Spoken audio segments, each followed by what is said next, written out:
Cozy Cinema, our new series where we watch cheesy holiday-themed movies. and then talk about it. We will only watch the first 30 minutes of the movie. And then, if we've never seen it, we'll make predictions about what we think will happen.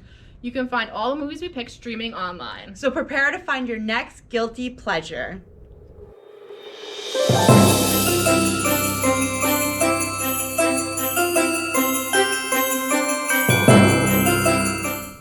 Hi everyone, it's Miss Katrina. And Miss Sam. Today we're going to talk about the movie Operation Christmas Drop that you can find on Netflix. So let's start from the beginning. We see Erica, who works for a congresswoman. It says she's a legislative aide. I don't really know what that does. But she's Christmas shopping for her congresswoman right now. We find out that there's a Christmas drop going on, is where they parachute gifts for Christmas to remote islands. Which is interesting. I didn't know that was a thing. I had no idea either until, I'm glad they explained it in the first 4 seconds of the movie, because I didn't know what it is. We also find out that the congresswoman she works for is in charge of base closures and whatever commission. I don't really remember the rest of it, but she like closes down army bases. In places that they're not needed. Or like, I guess they're not being productive or something. Yeah. We also find out that there's a hottie in a Christmas hat that's On at the the website. that's at the top of her naughty list. So clearly this is the guy that Erica's gonna fall in love with. Like we're already set it up. He's a hottie. He's doing things that are against what she's doing. They gotta fall in love. We then cut to a tropical island, which we find out is Guam, and they're at an Air Force base at Guam. Yeah.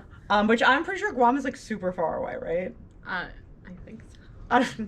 We're bad at geography here. He's on FaceTime with his family singing Christmas carols. Which is lame. Super lame. Sure, his niece says that she wishes that he was there for Christmas, which I guess is setting up that he has like a nice close family. They really love Christmas. He also then argues with his friends that nothing beats Christmas in Wisconsin.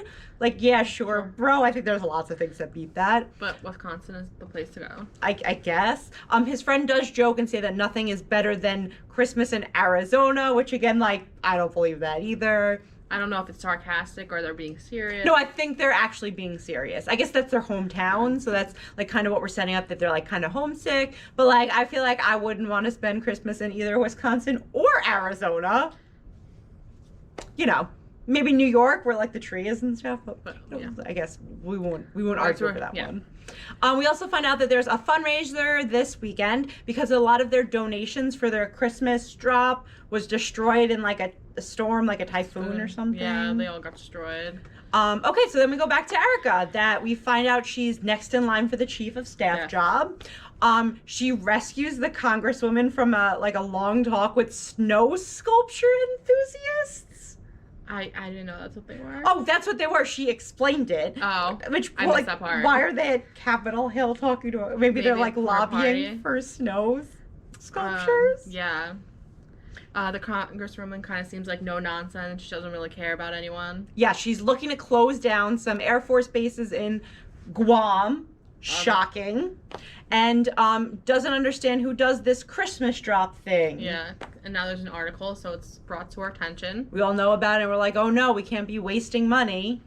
So then we find out that Erica is being sent there to the Air Force base in Guam to see what's going on. She has to go ASAP and will miss Christmas because it's important to shut this Air Force base down as soon as possible. Just in time for Christmas. And then we also find out she hasn't spent Christmas with her dad since her mom died, which seems like it's a fair amount of time ago. Yeah, and now he's married to someone or dating someone. I think he's married to someone, but I don't remember her name. Charlotte? Someone with a C. It's like mentioned once, and that's kind of it. We go back to Andrew. He's then told by his boss, I guess, that they're up for closure or realignment, which I don't know. What do you like? Change sides of like countries? Like I don't know what realignment means in an Air Force Maybe like base. they'll be like sent somewhere else. I guess. But Andrew says they are the most strategically important location in the Pacific. I guess. I mean, I remember reading in history class that Guam was important. Yeah. But, yeah, so I guess it's important we keep this Air Force base open. We're getting a history lesson and a Christmas movie. Both in one. We find out that they want Andrew's boss wants Andrew to show this woman around because he's got mad people skills. And references the article that exposed them. He says that she lands at 0900 tomorrow, and he has to show her like how great of an Air Force base it is. So we gotta save the Air Force base. That's what we're going for. That's the part of the movie. So finally, Erica and Andrew do meet on a beach while he's surfing. Which I don't know how she found him on this beach. I think they just happened to come across each other. It was like an accident, like a happy accident. It wasn't on purpose. She says that she did arrive early because she's so efficient and changed her flights to get in earlier. Yep. Which kind of shows like the type of person she is, like no nonsense, get things done. She says that she did recognize him from the paper and gives all his like stats about him and his life because she researched him, including a prank he did with a possum. Yeah.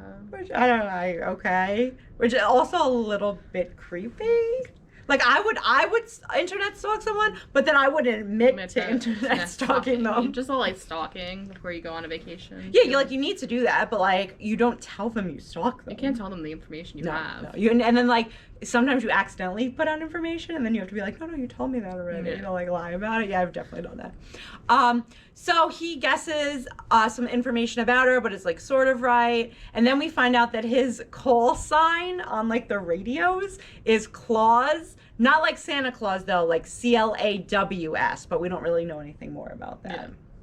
I'm sure we'll find out. Yeah, I'm sure like that'll come in.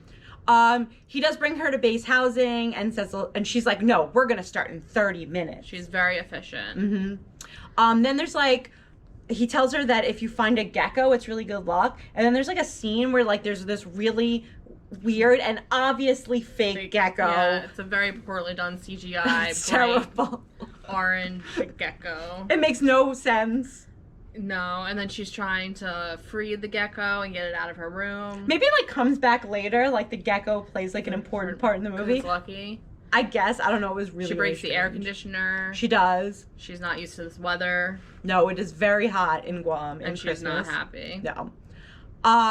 Andrew then is back at like the airplane hangar thing with his friends, and he's saying that she sucks, but he will handle her. And Erica calls her coworker and pretty much says the same thing, that she's gonna handle him. So and then he has a big ego. Yeah, he has a huge ego, which then he overhears. So he obviously walks in, because why wouldn't he overhear? Yeah, and he's like, oh, I guess I have a big ego. But like he kind of forgets it and he kind of moves on. He gives her a tour. She goes around and collects a bunch of binders, which I thought was okay. And then she has to climb a whole bunch of stairs to get to the top of a tower to like, I guess it's like their airline overlook tower thing. I don't really know much about planes, guys. Again, it's still very hot. Yeah, so she has to, the elevator's out, she has to climb all the stairs, which shows that she's very determined. He then takes her in his Jeep to a market where like he kind of gets outed about his like whole coconut Christmas Saturday night benefit thing they're throwing. He asks the mayor for a governor, the mayor for a generator, and the mayor says no. The mayor does not want to play. No, but apparently he's the richest guy in the town. As one is. So then he takes her to a beach, and he's like, oh, we can at least go on this really nice beach. You have to see every beach in Guam, or else they say it's unlucky or something. So while they're at the beach, she says she forgets her cell phone in the Jeep, and then steals the Jeep. Like you do. And just leaves him there. Yep. So he has to run all the way back to the base, and when he gets back, she's now inspecting everything, doing what she wanted to do without him. She then discovers the Christmas drop location, because even though she knows about it, they're pretending like she doesn't know about it. And she discovers that they actually are throwing this giant party, but he says that it's funded by donations, not by taxpayer money. So she shouldn't be concerned. Yeah. But then she starts to like break it down. She's like, well, what about the gas in the airplane? What about the wear and tear on the airplane? Which, like, what a bummer. Like, I mean, I would never think of that, but I guess that's her job. No. That's why she was sent. I would never think of that either. He says it's good training to fly. It's good for morale. He kind of gives all these reasons why they should be doing this Christmas drop thing. She doesn't see how this helps the functioning of the base. Like, she's like, it doesn't matter. Like, you know, happy people don't work better. That's kind of like what she's saying, which we all know is completely untrue. And then she also says she won't tell the congresswoman nice things because he has a nice smile, which is our first kind of like glimpse that she thinks he's cute. Yeah. He asks her for 24 hours to show her what the base can really do before she reports back to the congresswoman and says bad things. And that's kind of where 30 minutes is up. So we leave off on that kind of cliffhanger, like, let me just prove to you that we're doing the right thing here.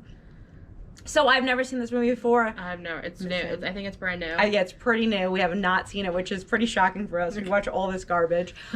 So we're gonna predict what we think happens. All right. You gonna go first? Sure. So I think, obviously, he's gonna show her around this whole party, and she's gonna be inspired by it because it's doing something good. They're gonna fall in love. And then something's gonna happen, and the congresswoman's gonna decide to close this base. So it's gonna throw a wrench in her plan to try to save it. Maybe they're gonna try to save it together, and then I don't know what's gonna happen.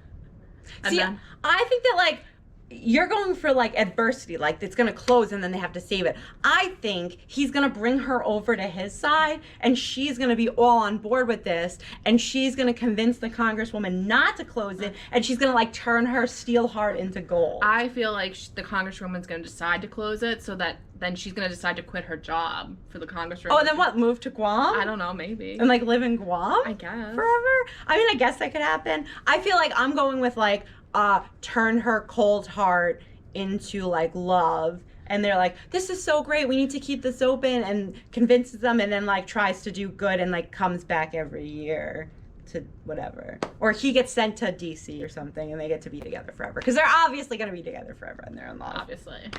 Okay, so we're going to say if you should or shouldn't watch it. Me? Yep. I mean, I'm gonna finish it. I wasn't really that invested in it, to be honest. It's not my favorite so far. I am, again, gonna obviously finish it because there's only a short amount of time left in the movie, so I want to see what happens and see if her cold heart melts. But again, I mean, I would leave it or take it. Like, it's not a must-watch in my opinion. Yeah, I feel like I'm gonna finish it because I started it, but I probably wouldn't have started it on my own. I don't think about planes, about the Army or the Air Force. Like, I really don't know anything about it. I wouldn't have picked it, but again, it is not terrible. It's definitely very corny, and I think it's going to be to the utmost corny ending, but I'll watch it anyway. So if like you got nothing else to do, nothing else to watch, pick this one. Hi everyone, we're back, and I want to let you know that next week we're going to be watching A Very Country Christmas. I wonder if it's about country music or takes place in the country. I think both. That would be... Obviously. I'm excited.